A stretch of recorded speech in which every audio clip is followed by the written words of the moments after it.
Syunga-syunga, tanga lang.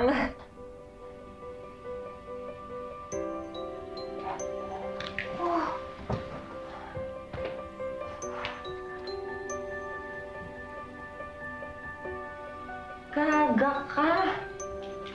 Hindi ka napapansinin nun. Ano akala mo? Nakaganda?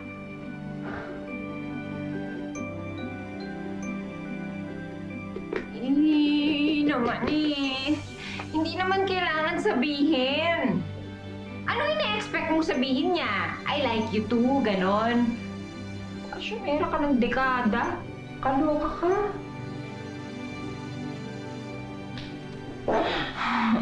Ngayon paano? Dapat kasi pumayag ka na ng friendship eh. Okay na yun eh. Di ba okay lang naman na ma-friendzone ka? Wala namang problema dun. At least, makikita mo pa rin siya palagi. Diba? Okay pa rin kayo. Ano na?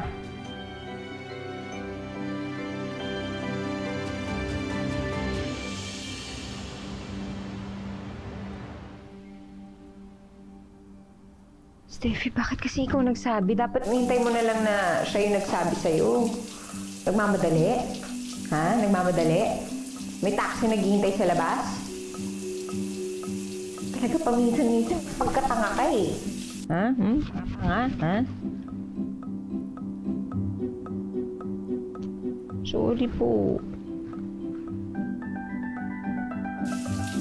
Sorry, hindi ko na uulitin.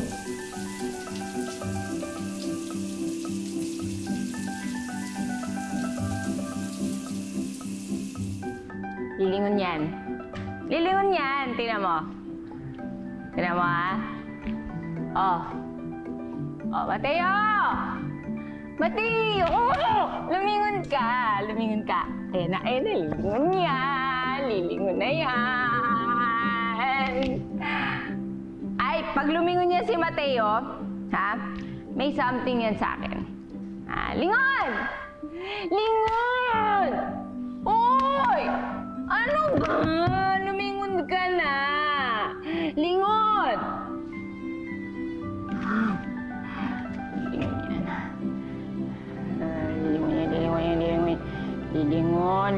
Lilingon. Si Mateo, lilingon.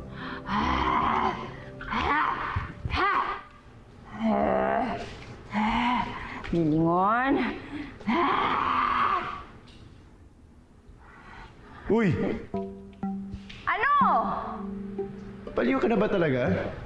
Sino yung... Ginaganyan mo. Wala. Alam mo, masama ang laging nasa bahay. Tingnan mo nangyayari sa'yo. I wouldn't be surprised if one day, totoong baliw ka na. Oy! Hindi ako mababaliw, no? At bakit naman ako mababaliw? Kanino ako mababaliw? May tinitingnan lang ako sa labas, yung janitor. Sige.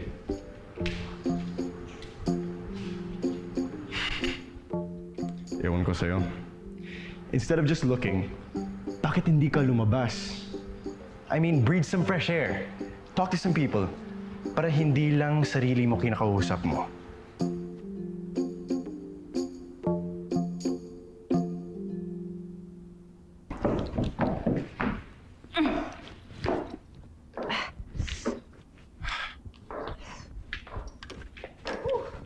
Anong ginagawa mo sa bags mo?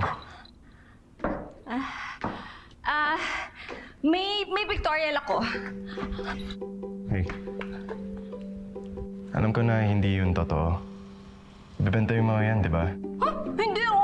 Hey, ate. Tulungan na kita. Hindi naman masama ang ginagawa mo eh. But don't worry, okay? Hindi ko sasabihin kahit kanino. Okay. Halika na.